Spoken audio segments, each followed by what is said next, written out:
Alright, so now we're going to actually go ahead and apply Pli-Grip to the outside back of a wing chair. Now, again, Pli-Grip is used to close things, most commonly an outside back, but it's also used for other things. For example, here on the side of this wing chair, this curved area, this has Pli-Grip underneath it to close up that wing. But the principles that we're going to show you here would apply to whatever piece that you're doing. Now, it's like painting. With Pli-Grip, you got a little bit of preparation before you can actually apply the Pli-Grip. So we're going to start with step one, which is to apply the cording. Now, the cording is an optional thing. You don't have to apply cording, but generally people do. It looks nice and etc. Okay, so we're going to go ahead and lay our cording down. Generally what you want to do is leave about 2 inches past the bottom, because at the very end you'll put cording all the way around the bottom, and then you can come after the fact and razor blade that out. So we'll leave about 2 inches, and we're going to staple our cording around. Now what I'm doing here is I'm basically putting the stitching even with the edge of the wood. So I'm feeling with my thumb there where the wood is, and the cording is sticking out a little bit past the wood, but all of the flange from the thread to the edge is on the wood. So you can do 4, 5, 6 inches at a time, especially on straightaways. Continue up. Then when you get to your corners here, what you might want to do is take your cording and bend it so that it kind of creates a crease, so you got a nice sharp turn there. Okay.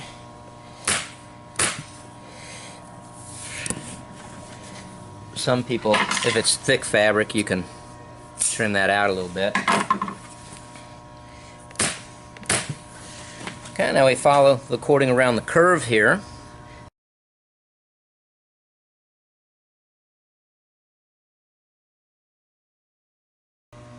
Now you don't have to put the staples too close together. You're going to staple this again. The Pli-Grip's going to go over top of it, so it'll get stapled again.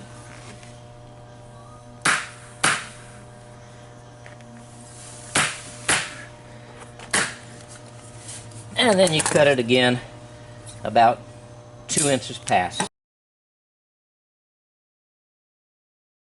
Now the key thing here is you want to get this drum tight, and also it only needs to be stapled basically into the wood, top and bottom. It doesn't have to go all the way to exactly to the edge, as long as you've covered this hollow and then made it a flat surface. So the way to do this is we lay our decking over there, and you can see it's just slightly larger than we need. Alright, we come up to the top, and all it has to do is hit the wood there. So a couple staples on the top. Now we come back to the bottom, and this time we're going to stretch it across there. We might put a couple staples there. So now we've positioned it. We've got staples on the top, bottom, left, right, north, south, east, west. Alright, now what we do is we're going to go to the corners, stretching them at a 45-degree angle, nice and tight. A couple staples in the corner would. Okay, so we're creating a fairly firm, you can ping it, surface. Alright, now we're just going to fill in. You can pull a little bit and just fill in those staples.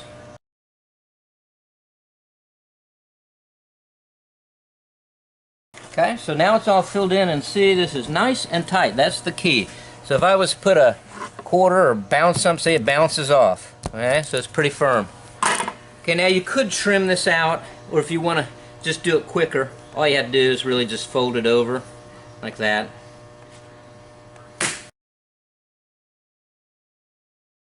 That's really good enough. You don't really have to do anything else. If it bothers you, you could trim it out a little bit like this. We're going to put batting over top of it anyway, so that's going to smooth things out anyhow. Alright, so that finishes step number 2, which is stretching decking fabric across the hollow nice and tight. You need to get 3 pieces of Pli-Grip, because you've got basically 1, 2, 3. Whenever the Pli-Grip turns at a 90-degree angle, generally you want another piece of Pli-Grip. So the distance here, we want a little more Pli-Grip, than you think you need, and the distance here, a little more ply grip than you think you need. Our outside back is about 23 inches across, so I might cut, this is a little bit, I might cut maybe, I don't know, 27 inches. And the distance from here to here is 33 inches, 32 inches. I might cut at least 32 pieces that are 33. I'm going to go get those, and I'll be right back. Your ply grip can be cut with some type of a kitchen scissors, a rough kitchen scissors. Don't use your good fabric scissors, some kind of a rough scissors. And you just pull it across there and cut. And there you go. It's made out of metal, but it's a thin metal. Okay, I'm going to go ahead and apply the ply grip to the top first. I'm going to take a kitchen scissors, again a rough scissors, and I'm going to come over here, and I cut this already once, but you see how that's got a sharp edge there? I'm going to take my kitchen scissors and round that off a little bit. And the reason is because I don't want it to tear through the fabric. Alright? So now I'm going to take my ply grip and I'm going to set it so that that tooth is going to close as close to this corner as possible. Alright, we've got a staple gun here, which is a very important piece of equipment. We sell these here at Fabric Farms Interiors, or a pneumatic one is good too. If you don't have a good stapler, you may have to use tacks, which you can put in each hole. But if you got a stapler, that makes your job a little bit easier. Alright, so we line the edge of this metal right up with the stitching on this cording, which is kind of hard to see because it's black, but that's what I'm doing. I'm lining it up in such a way that it closes as close to that corner as possible. Alright, so we've stapled that one in. Since it's the first one, I like to put two staples in there because I don't want it to move. So there's our two staples. Then we're going to continue on.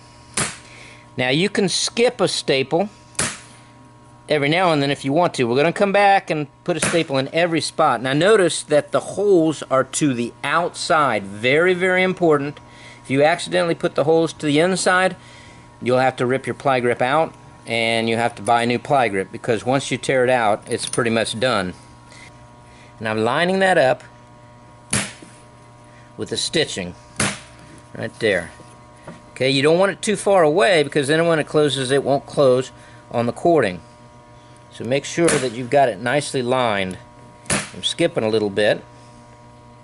Okay, now we come to the other side and you can see we have more ply grip than we need, so obviously we need to cut it down at the appropriate spot. So I'm looking at it and it looks like maybe right here might be a good spot. So I take my kitchen scissors, cut it across there, and that looks like it'll lay down roughly where I want it. Now again, that edge is a little sharp, so I'm going to take my scissors and sort of round it off. Okay, come across, and I like to put two on that. Now notice we didn't put some staples in some of these holes. Now we need to go back and make sure we got a staple or a tack in every single hole. Now be careful with ply grip because it does have sharp teeth here which can very easily cut you, so be careful. Alright, so our top row of ply grip is now complete. Now we're going to go ahead and staple in our sides here and here. Okay, again, make sure that the holes are to the outside. We'll take a look at our beginning here and make sure we like it. I'm going to go ahead and cut that there. And then again, we got a sharp point, so let's trim that. And then let's line this one up so that it closes as close to this one as possible. In fact, you can slightly close them like that, and then that'll give you a little closer tolerance there. So you can see they come as close as you can, pretty much as close as you can get them. Alright, we'll take our staple gun again, and there's our first hole. I like to put two staples in the first hole. Makes it more firm. And then we continue down on the cord so that it closes right to the edge of that cord. That's what we're looking for. Okay, now when we get down to the bottom, we want to cut the ply grip about a 1/2 inch from this bottom edge. So here's my bottom edge. I'm going to move up a little bit so it looks like maybe right there would be a good place to cut it. So I didn't go all the way to the bottom, about a 1/2 inch off the bottom, and trim off your point there again. Alright, so this is our last staple. Put 2 of them in. Now again, we've got a lot of ply grip that have holes but no staples in, so now you want to fill in. There should be a staple in every single hole. Okay, so now I've got this side one completely stapled in. Now I'm going to go to the other side and basically repeat the process.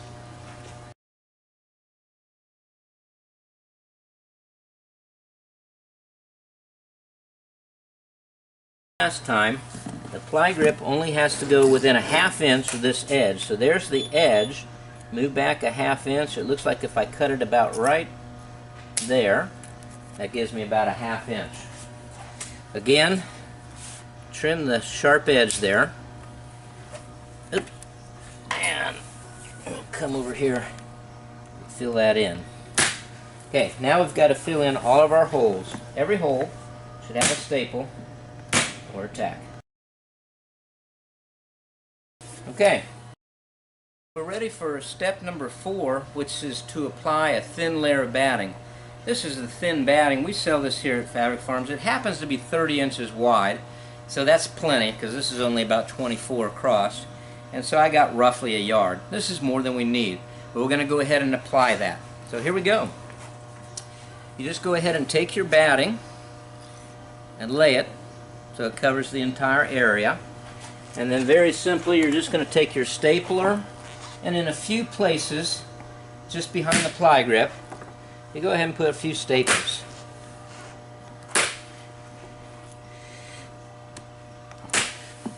You don't have to put too many. Once the fabric's on there, nothing's going to move anyway. That's probably good enough. Okay, then I'm going to take my scissors. So you want a nice sharp scissors. And then you just come up here behind the ply grip and just trim it. Okay, now don't worry about getting it super close to the ply grip. I just kind of follow along the edge of my blade with the ply grip. As long as your batting is within a 1/2 inch of the ply grip, you're good to go. But just following this along the teeth here. Okay. So this thin layer of Dacron is going to create a little bit of plushness, and also it's going to smooth any bumps that we had. You remember we had that piece of fabric that was folded over, and it's going to be not noticeable. There we go. Then on the bottom, just cut it even with that bottom edge. That should do it. Yep.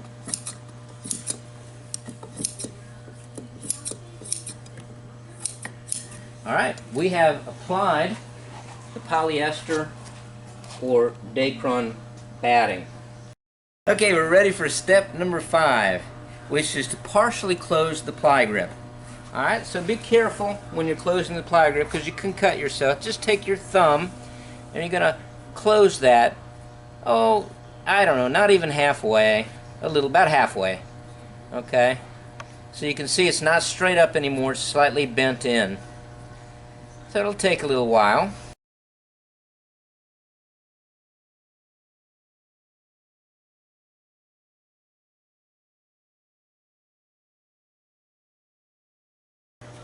There we go. So the ply grip now has been partially closed. Again, notice we have holes to the outside, and there's our teeth down underneath there.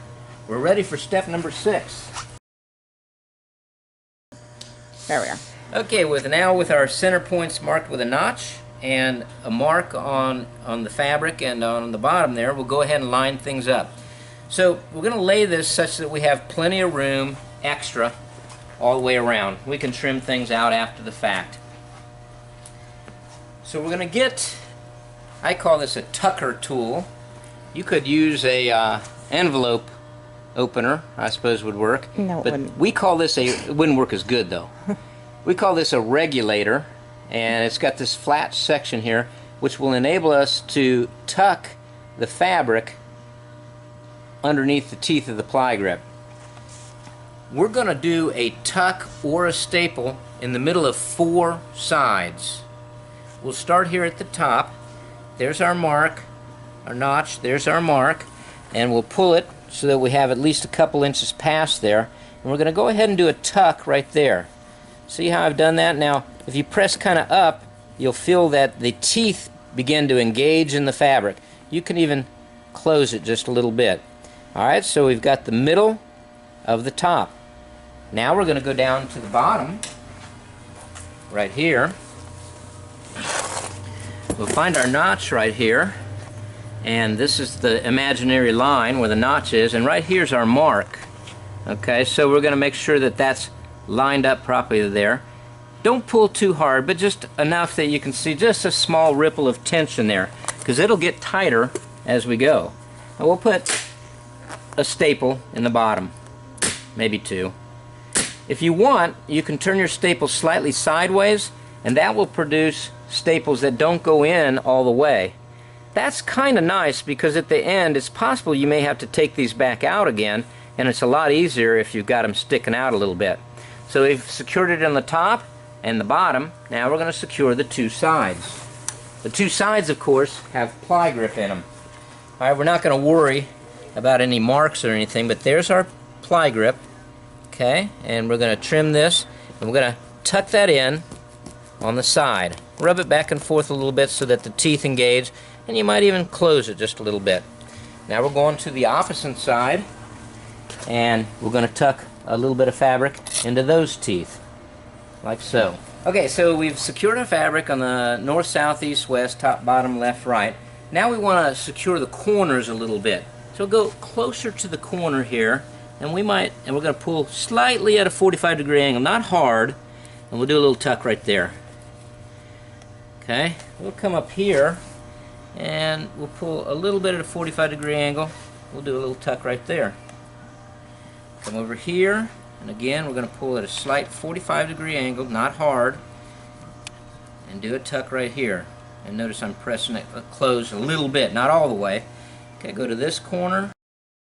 Okay, and then lastly, on the bottom, we're using staples, so we'll pull at a 45-degree angle, not too hard, and we'll put a staple right here.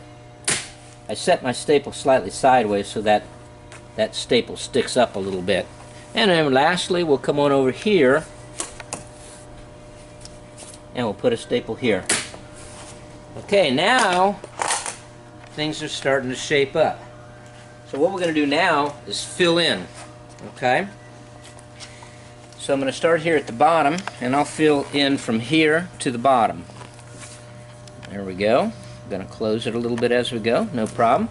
Now we'll fill in from here to here, using my tucker tool. And then take your fingers and close it just a little bit. We're not closing it all the way, but part of the way. Fill in from here to here. Close it part way. Okay, now we're going to skip this part, and the reason why is because if you have any trouble with Pli-Grip, it'll almost always be your corners, so I always save that for last. So we're going to skip over to here.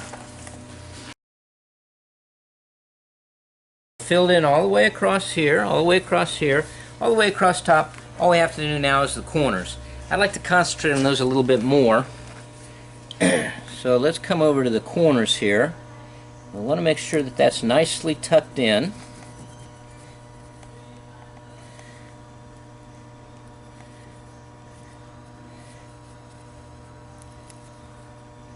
Okay, that corner's done. Okay, see the shape there now. We'll come over to this corner. Sometimes I have to put my glasses up here, so I'm getting old, and it helps to see closer up if I put my glasses up there. But it's kind of a pain because I'll forget it's up there sometimes, and then my glasses will fall onto the floor and I crack them and stuff like that. But that's the way it goes. Okay, so here is our other corner. We're partially closing that. Okay, so now you see we have tucked the fabric in.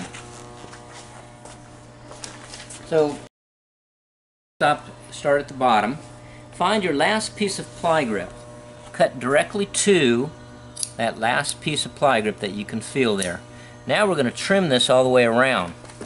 Now the key thing is you want to trim this relatively close to the ply grip. So one thing you can do is just slightly pull your ply grip out. Not completely out, it's still in the teeth, but just a little bit so that you can cut out a lot of fabric.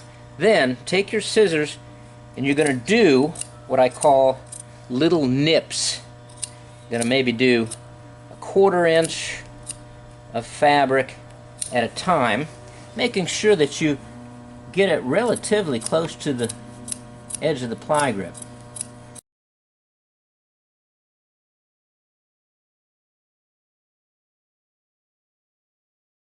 Down to the bottom. Okay, there's the last little edge of the ply grip. You can cut it out there. So there it is. We've trimmed it out all the way around. So I'll start here and we'll go around, tucking again. Take the needle side and I'm just running that across there, and you see how that raw edge now ends up underneath the ply grip. You may have to play with it a little bit. Once you see, now by the way, down here this gets folded like that. Once you see that the fabric is securely under the ply grip, then you can take your thumbs and close it basically all the way, as far as you can with your thumbs. Okay, so you see now we do not have a raw edge, it's a folded edge coming over to the black cording, which is a strange combination. Again, we'll continue on. We're using the needle side of the regulator, and it may take a little bit of work to get that underneath there, and that's why you want to trim it as close as you can. If you trimmed it too far away, there's too much material to have to stuff underneath those teeth. Okay.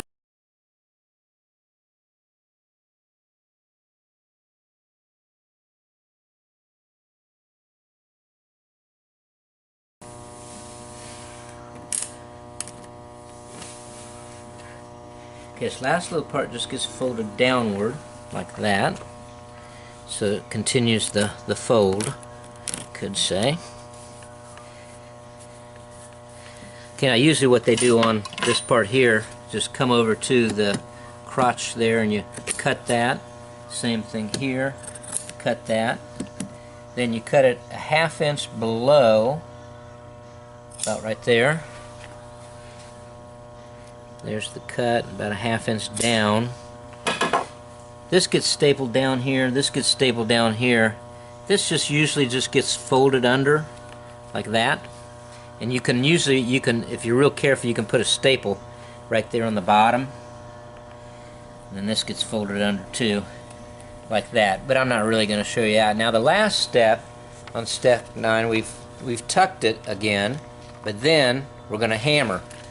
What kind of hammer? Well, if you can, a rubber hammer is the best. We sell these here at Fabric Farms Interiors. If you don't have a rubber hammer, you can use a regular hammer, maybe wrapped with some fabric. Don't use a black hammer though, because it could leave marks on your fabric. So what you do is just take your hammer now, and you're just going to tap it all the way around, and that brings the ply grip to a complete close. Every now and then you may have just one or two threads sticking out. I see one right here. Just take the end of your needle again, kind of go over it a little bit. Make sure it's all tucked in. There we go. And so there we have it. An odd color combination, but there's the front of our wing chair.